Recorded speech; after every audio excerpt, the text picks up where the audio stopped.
ఒక్క Facebook friend request జీవితాన్ని ఊహించని మలుపు తిప్పుతుందని ఆ లేడీ కానిస్టేబుల్ అస్సలు అనుకోలేదు. ఒకరోజు డ్యూటీ ముగించుకుని ఇంటికి వెళ్తున్న ఆమెకు ఫోన్ కాల్ వచ్చింది. కానీ అదే రాత్రి ఆమెకు జరగరానిది జరిగింది. పోలీస్ డిపార్ట్మెంట్ మొత్తం ఆమె కోసం వెతుకుతుంటే తర్వాతి 5 రోజులు ఆమె ఎక్కడ ఉందో ఎవరికీ తెలియలేదు. విచారణలో బయటపడిన నిజాలు చూసి పోలీసు అధికారులు ఒక్కసారిగా షాక్ అయ్యారు. అది లక్నోలోని అర్జున్గంజ్. ఎప్పుడూ రద్దీగా ఉండే ఆ ఏరియాలో 28 ఏళ్ల రుచి సింగ్ చౌహాన్ అనే యువతి ఒంటరిగా నివసిస్తోంది. తను పోలీస్ కానిస్టేబుల్. రుచి సొంత ఊరు బిజ్నోర్. అక్కడే తన తల్లిదండ్రులు, కుటుంబ సభ్యులు ఉంటారు. కానీ డ్యూటీ కోసం తన ఊరికి 8 గంటల ప్రయాణం చేయాల్సినంత దూరంలోని లక్నోలో ఒంటరిగా ఉంటోంది. ఆ రోజు ఫిబ్రవరి 12, 2022 రాత్రి 9 గంటలవుతోంది. ఎలక్షన్ డ్యూటీ హడావిడి వల్ల ఒళ్ళంతా హూనమైపోయిన రుచి తన షిఫ్ట్ ముగించుకుని ఇంటికి వెళ్ళడానికి ఒక ట్యాక్సీ బుక్ చేసుకుంది. ఆ ట్యాక్సీలో వెళ్తుండగా తన ఫోన్ మోగింది. అది తన వదిన నుండి వచ్చిన కాల్. నీతో మాట్లాడాలని వదిన అంటుంటే, వదిన, ఇప్పుడు నేను తీవ్రమైన అలసటలో ఉన్నాను. ఇప్పుడే డ్యూటీ ముగించుకుని ఇంటికి వెళ్తున్నాను. ఇంటికి వెళ్ళాక నేనే ఫోన్ చేస్తాను వదిన అని చెప్పింది. ముఖ్యమైన విషయం మాట్లాడాలని ఆ వదిన రుచి ఫోన్ కోసం ఎదురు చూస్తోంది. ఆ రాత్రిపూట గడియారం చకచకా కదులుతోంది. సమయం రాత్రి 11 గంటలు దాటిపోయింది. ఏదో ముఖ్యమైన విషయం చెప్పాలనుకున్న వదిన మళ్ళీ రుచికి ఫోన్ చేసింది. ఫోన్ రింగ్ అవుతున్నా రుచి లిఫ్ట్ చేయట్లేదు. అప్పుడు వదిన ఏమనుకుందంటే, పాపం రోజంతా ఎలక్షన్ డ్యూటీలో కష్టపడింది కదా, బహుశా ఇంటికి వెళ్ళగానే నిద్రపోయి ఉంటుందని అనుకుంది. కానీ అసలు కథ మరుసటి రోజు ఉదయమే మొదలైంది. ఫిబ్రవరి 13 ఆదివారం ఉదయం 9 గంటలకు వదిన మళ్ళీ కాల్ చేస్తే ఫోన్ స్విచ్ ఆఫ్ అని వచ్చింది. గంటకు ప్రయత్నిస్తూనే ఉన్నా కానీ ఫోన్ కలవడం లేదు. సాధారణంగా ఇంట్లో వాళ్ళు ఫోన్ చేస్తే ఏ పనుల్లో ఉన్న రుచి వెంటనే స్పందిస్తుంది. అలాంటిది అసలు కాంటాక్టులోకే రాకపోవడంతో కుటుంబ సభ్యుల్లో చిన్నగా భయం మొదలైంది. ఏమైందో అర్థం కాక రుచికి అత్యంత సన్నిహితురాలైన మరో లేడీ కానిస్టేబుల్కు వదిన ఫోన్ చేసింది. అవతల వైపు నుండి ఆ లేడీ కానిస్టేబుల్ చెప్పిన మాటలు విన్నాక వదిన గుండె ఒక్కసారిగా ఆగిపోయినంత పనైంది. రుచి ఈరోజు డ్యూటీకి రాలేదు వదిన. అసలు ఎలక్షన్ డ్యూటీ వల్ల మాకు కాస్త కూడా తీరిక ఉండట్లేదు. ఆమె ఎప్పుడు లీవ్ తీసుకున్నా నాకు ఖచ్చితంగా చెప్పి తీసుకుంటుంది.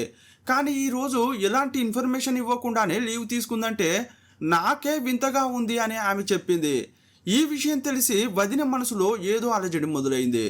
చేతిలో ఉన్న ఫోన్ నుంచి పదే రుచి నెంబర్కు డయల్ చేస్తోంది. కానీ స్విచ్ ఆఫ్ అనే శబ్దమే వినిపిస్తోంది.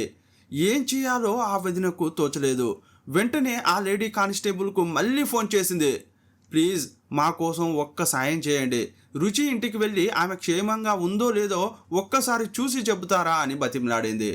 కానీ అప్పుడున్న పరిస్థితులు చాలా క్లిష్టంగా ఉన్నాయి.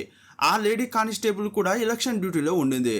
అప్పుడు ఆమె ఏమందంటే, వదిన, ఇప్పుడు నేను ఉన్న చోటు నుండి కదలడం అస్సలు కుదరదు. సాయంత్రం 7 లేదా 8 గంటలకు నా డ్యూటీ అయిపోతుంది. అప్పుడు నేను నేరుగా ఆమె ఇంటికే వెళ్తాను అని చెప్పి ఫోన్ పెట్టేసింది. సాయంత్రం వరకు ఆ కుటుంబానికి ప్రతి నిమిషం ఒక యుగంలా అనిపించింది. డ్యూటీ ముగిసిన వెంటనే ఆ కానిస్టేబుల్ ఆతృతగా రుచి ఉంటున్న ఇంటికి వెళ్ళింది. కానీ అక్కడ దృశ్యం చూశాక ఆమెకు ఆశ్చర్యం వేసింది. ఎందుకంటే ఇంటి తలుపులకు బయట నుండి తాళం వేసి ఉంది.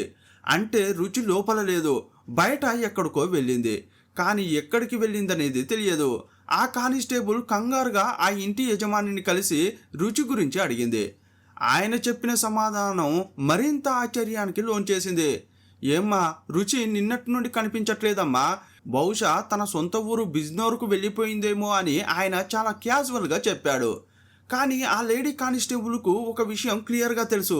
అదేంటంటే 8 గంటల ప్రయాణం చేసే ఊరికి వెళ్ళాలంటే కనీసం 4 రోజులు సెలవులో ఉండాలి. అప్పుడే రుచి ఇంటికి వెళ్ళేది.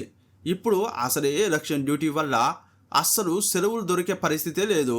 అటువంటప్పుడు రుచి ఊరికి వెళ్ళే అవకాశమే లేదు. మరి ఆమె ఇంటికి రాలేదు, స్టేషన్కు కూడా రాలేదు. కనీసం తనతో కూడా విషయం చెప్పలేదు. అసలు రుచికి ఏమైంది?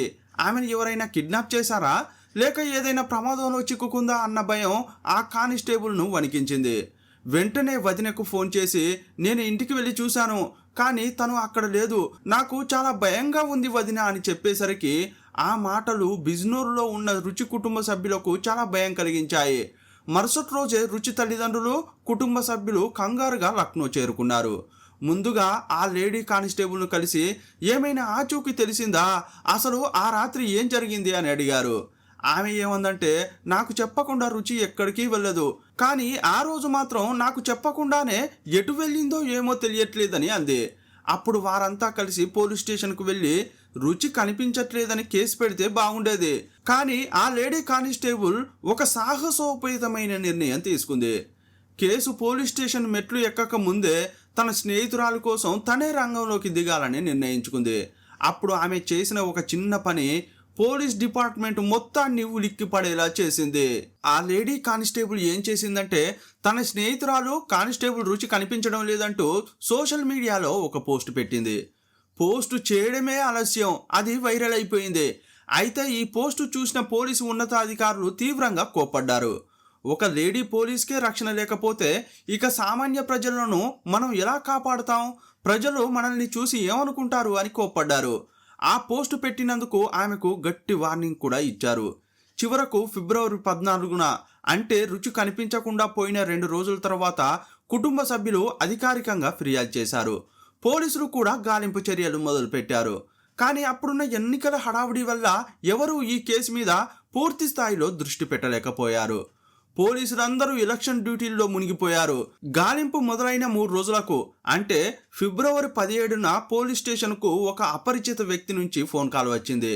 అతడేం చెప్పాడంటే, సార్, ఊరికి దూరంగా ఉన్న మురుగు కాలువలో ఒక యువతి శవం తేలుతోందని చెప్పాడు. పోలీసులు వెంటనే ఆ చోటుకు వెళ్లారు. అక్కడ ఒక యువతి మృతదేహం కనిపించింది. ఆ శవం ముఖం స్పష్టంగా గుర్తుపట్టే స్థితిలోనే ఉండింది.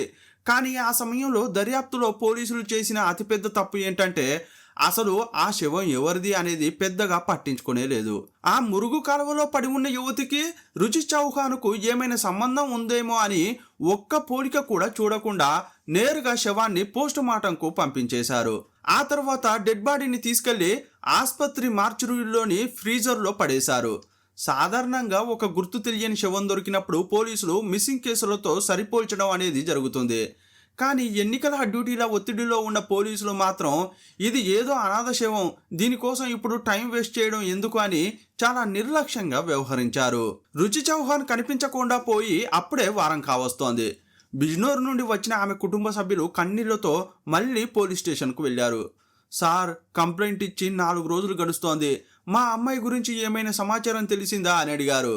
కానీ డ్యూటీలో ఉన్న ఆఫీసర్లు మాత్రం చాలా నిర్లక్ష్యంగా, లేదమ్మా, ఇంకా ఏమీ తెలియలేదు, ఏదైనా తెలిస్తే మేమే చెబుతాం, మీరు ప్రస్తుతానికి వెళ్ళండి అని వారిని పంపించేశారు.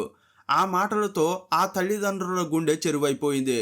ఒక పోలీస్ ఆఫీసర్కే ఈ ఊర్లో రక్షణ లేదు, సొంత డిపార్ట్మెంట్కు చెందిన మనిషినే వెతకలేకపోతున్నారు. ఇక మాలాంటి సామాన్య ప్రజలకు ఏమైనా జరిగితే వీళ్ళు ఇంకేం కనిపెడతారు అని ఆవేదనతో బయటకు నడిచారు.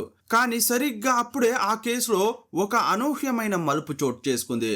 ఆ పోలీస్ స్టేషన్లో పనిచేస్తున్న ఒక హెడ్ కానిస్టేబుల్ అందరూ వెళ్ళిపోయే వరకు వేచి చూసి ఎవరూ గమనించని సమయంలో రుచి కుటుంబ సభ్యులను మెల్లగా పక్కకు పిలిచాడు. చుట్టూ చూసి గొంతు తగ్గించి రహస్యంగా ఏం చెప్పాడంటే, ఏమండి, నేను చెప్పేది జాగ్రత్తగా వినండి. ఈ విషయం లోపలున్న ఇన్స్పెక్టర్కు మాత్రం చెప్పొద్దు. యాక్చువల్గా 2 రోజుల క్రితం ఊరి శివారులో ఒక యువతి మృతదేహం దొరికింది. అది ఎవరిదో తెలియక ఇప్పటికీ గవర్నమెంట్ ఆసుపత్రి మార్చురీలోనే ఉంచారు. మీరు ఒకసారి అక్కడికి వెళ్ళి ఆ శవాన్ని చూసి చెక్ చేసుకోండి అని చెప్పాడు. ఆ మాట వినగానే వారి గుండెల్లో ఒక్కసారిగా రాయి పడ్డట్టయింది. భయంతో ప్రభుత్వ ఆసుపత్రి మార్చురీకి వెళ్ళారు. మార్చురీ లోపలికి వెళ్తున్నా కొద్దీ వారి గుండె వేగం పెరిగిపోతోంది. అక్కడున్న ఆ చల్లని వాతావరణం వారిలో తెలియని వణుకు పుట్టిస్తోంది. దేవుడా, లోపల ఉన్న శవం మా రుచిది కాకూడదు, తను ఎక్కడో ఒక చోట ప్రాణాలతో ఉండాలని మనసులోనే మొక్కుకున్నారు. కానీ ఆ ముఖం చూడగానే ఆ ప్రాంతం వారి కేకలతో దద్దరిల్లింది. 2 రోజుల క్రితం కాలువలో అనాథలా దొరికిన ఆ శవం 5 రోజుల క్రితం కనిపించకుండా పోయిన కానిస్టేబుల్ రుచి చౌహాన్దే. ఇంతకీ ఎప్పట్లాగే డ్యూటీకి వెళ్ళి తిరిగి ఇంటికి వస్తున్న ఆ లేడీ కానిస్టేబుల్కు ఏమైంది? ఆమెను హత్య చేసి కాలువలో పడేసిందెవరు? ఒక లేడీ కానిస్టేబుల్నే చంపేంత ధైర్యం చేసిందెవరు? ఒక సాదాసీదా మిస్సింగ్ కేసు లక్నోలో పెద్ద ఎత్తున చర్చకు దారితీయడానికి కారణాలేంటి? ఎన్నో ప్రశ్నలు, మరెన్నో మలుపులు, వెరసి నమ్మలేని నిజాలను ఈ వీడియోలో చూద్దాం. మీరు చూస్తున్నది తెలుగు మిస్టరీ. నేను మీ ప్రభాకర్.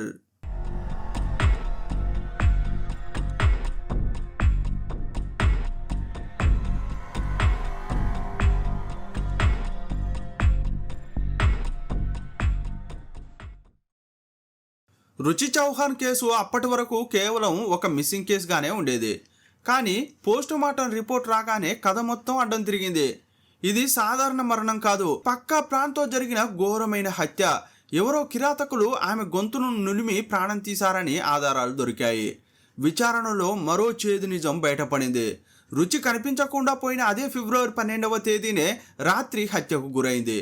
ఈ వార్త మెల్లగా బయటకు పొక్కడంతో మీడియా యాక్టివేట్ అయింది. బ్రేకింగ్ న్యూస్లతో టీవీ స్క్రీన్లు దద్దరిల్లిపోయాయి.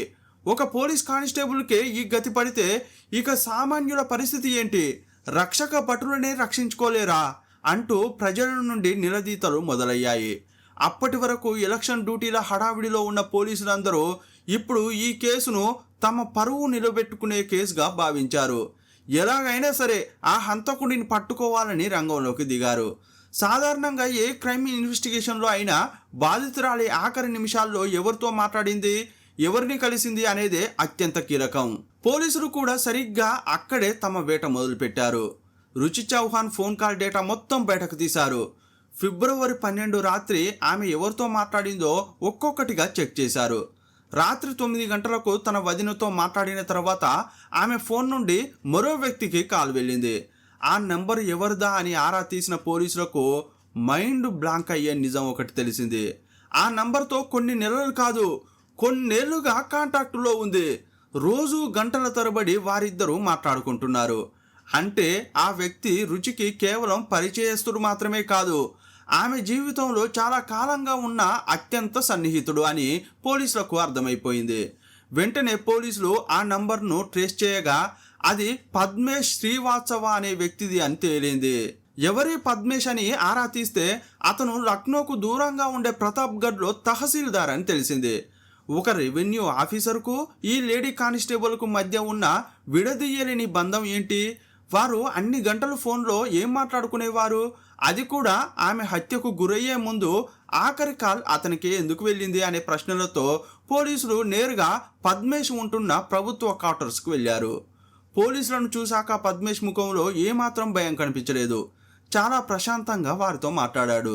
రుచి చౌహాన్ మీకు తెలుసా అని పోలీసులు అడిగినప్పుడు, తెలుసండి, తను కానిస్టేబుల్ కదా, అఫీషియల్గా అప్పుడప్పుడు మేము మాట్లాడుకునే వాళ్ళమని చాలా క్యాజువల్గా చెప్పాడు. చివరిసారి ఆమెతో ఎప్పుడు మాట్లాడారు అని పోలీసులు అడిగితే, నాకు గుర్తున్నంత వరకు ఫిబ్రవరి 12వ తేదీ రాత్రి ఏదో అఫీషియల్ పని మీద మాట్లాడాను. ఆ తర్వాత తన గురించి నాకేమీ తెలియదు అని చెప్పాడు. మరి మీ ఇద్దరి మధ్య ఏదైనా వ్యక్తిగత సంబంధం ఉందా అని ఆరా తీస్తే, అబ్బే అలాంటిదేమీ లేదండి, మేమిద్దరం కేవలం అఫీషియల్ ఫ్రెండ్స్ మాత్రమే, తనతో పరిచయం కూడా కేవలం కొన్ని నెలల క్రితమే జరిగిందని చెప్పాడు. కానీ పద్మేష్కు తెలియని విషయం ఏంటంటే పోలీసుల చేతిలో అప్పటికే కాల్ రికార్డ్స్ ఉన్నాయి. అతను కేవలం కొన్ని నెలల పరిచయం అని చెబుతుంటే పోలీసులు మాత్రం 3 ఏళ్ల నాటి వాళ్ళ కాల్ హిస్టరీని చూస్తున్నారు. పద్మేష్ చెబుతున్న మాటలకు కాల్ డేటాకు అసలు పొంతన కుదరడం లేదు. అప్పుడే పోలీసులకు అర్థమైంది ఈ రెవెన్యూ ఆఫీసర్ ఏదో పెద్ద రహస్యాన్ని దాస్తున్నాడని. పద్మేష్ను అదుపులోకి తీసుకుని పోలీస్ స్టేషన్కు తరలించారు. అయితే ఆయన్ని స్టేషన్కు తీసుకువెళ్లే ముందు పోలీసులు పక్కా ఆధారాలు సేకరించారు. కేవలం కాల్ రికార్డ్స్ మాత్రమే కాదు, పద్మేష్ ఫోన్ లొకేషన్ను కూడా జల్లెడపట్టారు. అందులో ఒక షాకింగ్ నిజం బయటపడింది. ఫిబ్రవరి 12న సాయంత్రం పద్మేష్ తన ఊరైన ప్రతాప్గఢ్ నుండి లక్నోకు వచ్చాడు. రాత్రి 10 గంటల సమయంలో అతని ఫోన్ లొకేషన్, హత్యకు గురైన రుచి చౌహాన్ లొకేషన్ సరిగ్గా ఒకే చోట ఉన్నాయి. అంటే ఆ రాత్రి వారిద్దరూ కలిశారన్నది సాంకేతికంగా నిరూపితమైంది.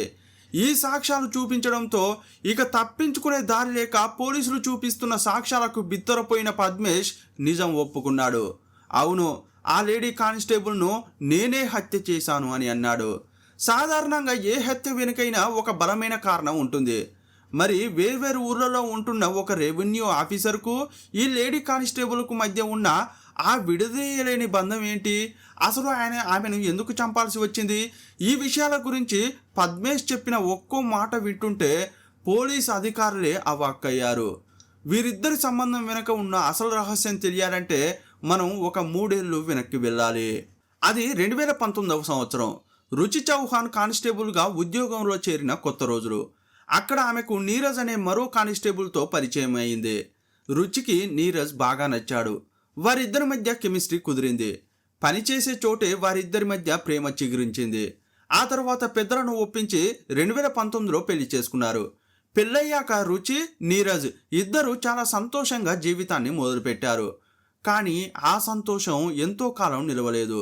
2019 చివరలో వారిద్దరికి వేరువేరు ఊళ్ళకు ట్రాన్స్ఫర్ అయింది. రుచి లక్నోలో ఉంటే భర్త నీరజ్ మరో ఊళ్ళో డ్యూటీ చేయాల్సి వచ్చింది. ఇలా ఇద్దరు విడివిడిగా ఉండాల్సి వచ్చినా రోజు ఫోన్లో మాట్లాడుకునేవారు. ఎప్పుడు అవకాశం దొరికితే అప్పుడు కలుసుకునేవారు. అయితే ఇదే సమయంలో రుచి చౌహాన్ ఒంటరితనాన్ని దూరం చేసుకోవడానికి ఫేస్బుక్ వాడకం మొదలుపెట్టింది. అప్పుడే ఆమెకు పద్మేష్ అనే వ్యక్తి నుండి ఫ్రెండ్ రిక్వెస్ట్ వచ్చింది.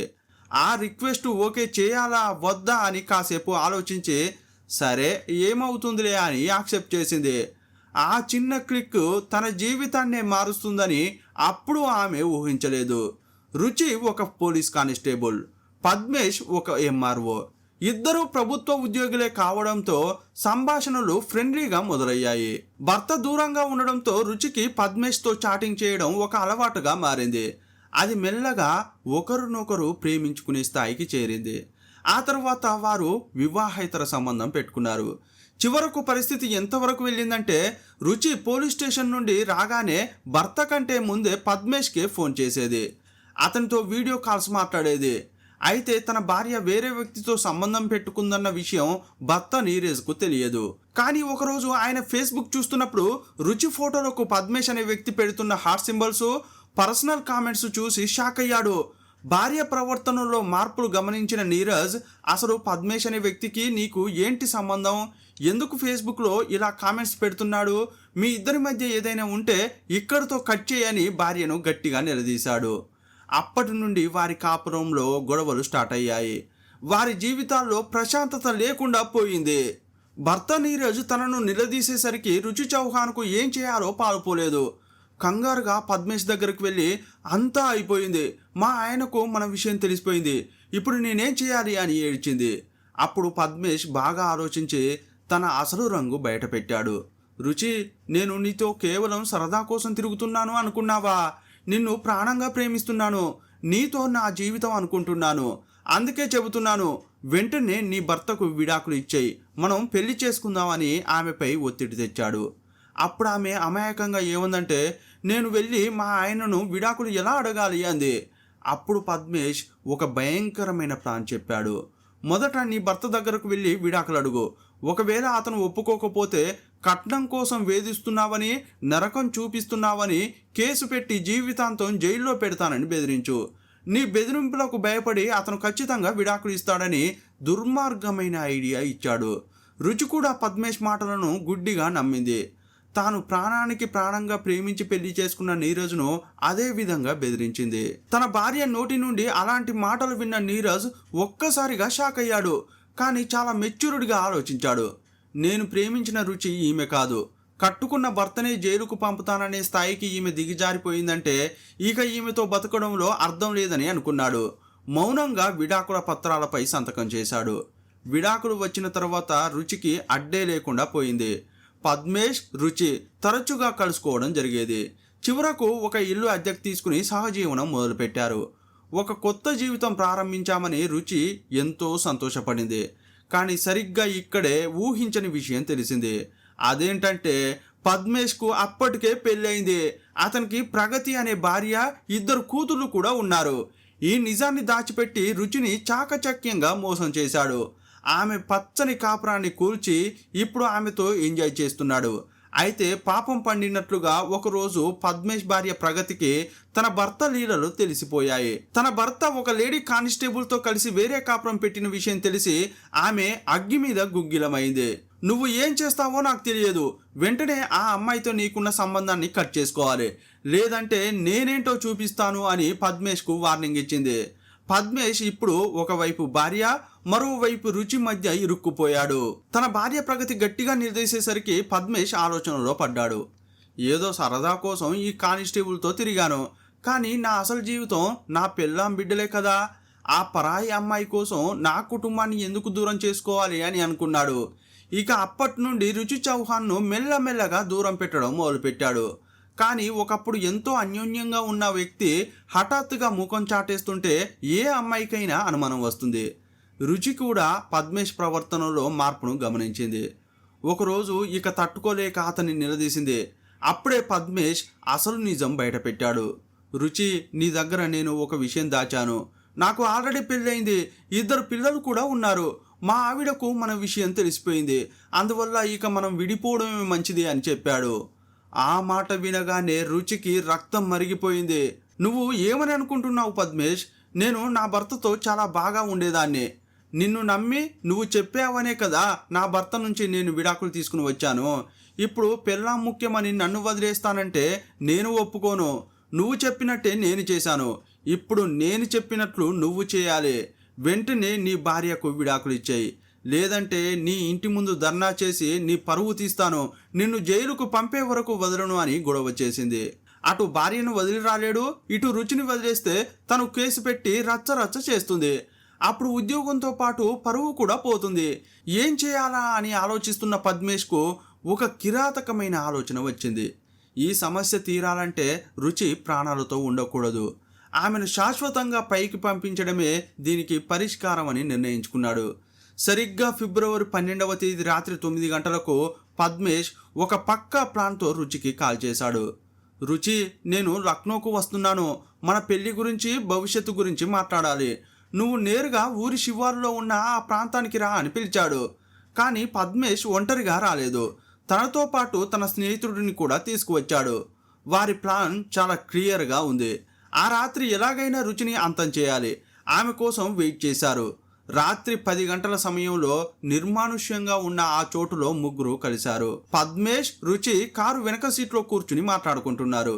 రుచి, నాకు కొంచెం టైం ఇవ్వు. మా ఆవిడతో మాట్లాడి విడాకులు తీసుకుని నిన్ను పెళ్లి చేసుకుంటాను అని అతడు అన్నాడు. కానీ రుచి మాత్రం అవేవీ కుదరదు, ఇప్పుడే తేల్చుకోవాలి అని గొడవకు దిగింది.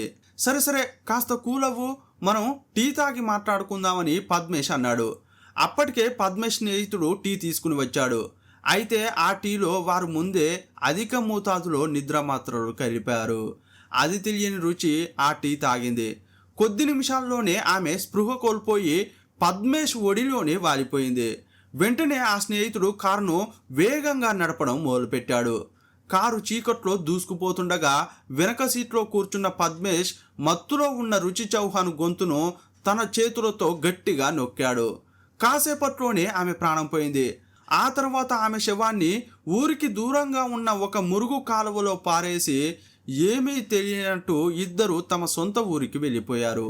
ఈ కేసులో పోలీసులు పద్మేష్ను, అతని స్నేహితుడిని అరెస్ట్ చేశారు. కానీ అసలు ట్విస్ట్ ఏంటంటే పోలీసులు పద్మేష్ భార్య ప్రగతిని కూడా అరెస్ట్ చేశారు. అదేంటి బ్రదర్, భర్త హత్య చేస్తే భార్యను ఎందుకు అరెస్ట్ చేశారు అనే అనుమానం మీకు వచ్చి ఉండొచ్చు. యాక్చువల్గా ఆ రాత్రి పద్మేష్ రుచిని చంపడానికి బయలుదేరుతున్నప్పుడు ప్రగతి ఎక్కడికి వెళ్తున్నావు అని అడిగింది. దానికి పద్మేష్ ఏమాత్రం దాచకుండా నేను రుచిని చంపడానికి వెళ్తున్నాను, ఈ రోజుతో మన సమస్యలన్నీ తీరిపోతాయి అని చెప్పాడు. ఒక నేరం జరగబోతోందని తెలిసి భయపడాల్సింది పోయి, ఆహా చాలా మంచి నిర్ణయం తీసుకున్నావే, వెళ్ళి పని పూర్తి చేసి రండి అని ఆమె అంది. యుద్ధానికి వెళ్తున్న భర్తను సాగనంపుతున్న వీర వనితల అతన్ని ప్రోత్సహించింది. నిజానికి ప్రగతి అనుకుంటే తన భర్తకు నచ్చజెప్పి ఆపవచ్చు, లేదా వెంటనే పోలీసులకు సమాచారం ఇచ్చి ఒక ప్రాణాన్ని కాపాడవచ్చు. కానీ ఆమె తన భర్తను హత్యకు ప్రేరేపించి ఆ నేరాన్ని ఆపడానికి ఎలాంటి ప్రయత్నం చేయలేదు. అందుకే పోలీసులు ఇప్పుడు ప్రగతిని కూడా అరెస్ట్ చేశారు. ప్రస్తుతం ఈ ముగ్గురు నిందితులు లక్నో కోర్టులో విచారణను ఎదుర్కొంటున్నారు. రుచి చౌహాన్ ఒక పోలీస్ కానిస్టేబుల్, చట్టంపై అవగాహన ఉన్న వ్యక్తి. కానీ భర్తకు దూరంగా ఉంటున్నాననే ఒక చిన్న అభద్రతాభావం, ఒంటరితనం ఆమెను సోషల్ మీడియాలో అపరిచితుడి వైపు నడిపించాయి. కేవలం ఒక ఫ్రెండ్ రిక్వెస్ట్ ఒక నిండు ప్రాణాన్ని బలి తీసుకునేంత వరకు వెళ్తుందంటే మనం సోషల్ మీడియాలో ఎవరిని నమ్ముతున్నాం అనే విషయంలో ఎంత జాగ్రత్తగా ఉండాలో అర్థమవుతోంది. క్షణకాల సంతోషం కోసం శాశ్వతమైన బంధాలను వదులుకోవడం ఎంత ప్రమాదకరమో ఈ కేసు మనకు చెబుతోంది. ఈ కేసులో ముగ్గురు వ్యక్తులు కూడా తప్పులు చేశారు. తనను ప్రాణంగా ప్రేమించి పెళ్లి చేసుకున్న భర్త నీరజ్కు ద్రోహం చేసి రుచి తప్పు చేసింది. పద్మేష్ తన భార్యకు తెలియకుండా ప్రేమ పేరుతో రుచిని మోసం చేసి ఆ తర్వాత ఆమె పచ్చని కాపురాన్ని కూల్చాడు. మరోవైపు ప్రగతి ఒక ప్రాణాన్ని కాపాడాల్సింది పోయి హత్యను ప్రోత్సహించింది. దీనంతటినీ పరిశీలిస్తే నమ్మక ద్రోహం అనే పునాది మీద కట్టబడిన ఏ బంధమైనా సరే చివరికి విషాదాంతమే అవుతుంది. రుచి తన భర్త నీరజ్ను విడాకుల కోసం బెదిరించింది. అక్రమ కేసులు పెట్టి జైలుకు పంపుతానని భయపెట్టింది. కానీ కాలం ఎంత విచిత్రమైందంటే ఆమె ఎవరినైతే నమ్మి తన భర్తను మోసం చేసిందో అదే వ్యక్తి చేతిలో ఆమె ప్రాణాలు పోయాయి. అలాగే పద్మేష్ తన భార్య కోసం హత్య చేశాడు. కానీ ఇప్పుడు అదే భార్యతో కలిసి జైలు ఊచలు లెక్కబెడుతున్నాడు. మనం ఇతరులకు చేసే కీడు ఏదో ఒక రూపంలో మన దగ్గరికే తిరిగి వస్తుంది. ఒక పొరపాటు వల్ల ఇక్కడ 3 కుటుంబాలు రోడ్డున పడ్డాయి. రుచి తల్లిదండ్రులకు కడుపు కోత మిగిలింది. పద్మేష్ 2 ఆడపిల్లల జీవితం అంధకారమైంది. తండ్రి హంతకుడు, తల్లి హత్యకు సహకరించిన నేరస్తురాలు అయింది. ఆ పిల్లలు సమాజంలో ఎలా తలెత్తుకుని తిరుగుతారు? జీవితం అనేది సాఫీగా సాగే దారం లాంటిది. దానికి వివాహేతర సంబంధాలు, అబద్ధాలు అనే ముడులు వేస్తే అది చిక్కులు పడుతుంది. ఆ తర్వాత దాన్ని సరిచేయడం చాలా కష్టంగా మారుతుంది. వివాహ బంధం కంటే అక్రమ సంబంధం ఎప్పుడూ గొప్పది కాదు. మోహం, ఆకర్షణ మీద ప్రేమ అనే పేరుతో నిర్మించుకున్న కపట సామ్రాజ్యం ఏదో ఒక రోజు ఖచ్చితంగా కూలిపోతుంది. మీరేమంటారో కామెంట్ బాక్స్లో రాయండి. మరో వీడియోలో మళ్ళీ కలుసుకుందాం. అప్పటి వరకు సెలవు. జై హింద్.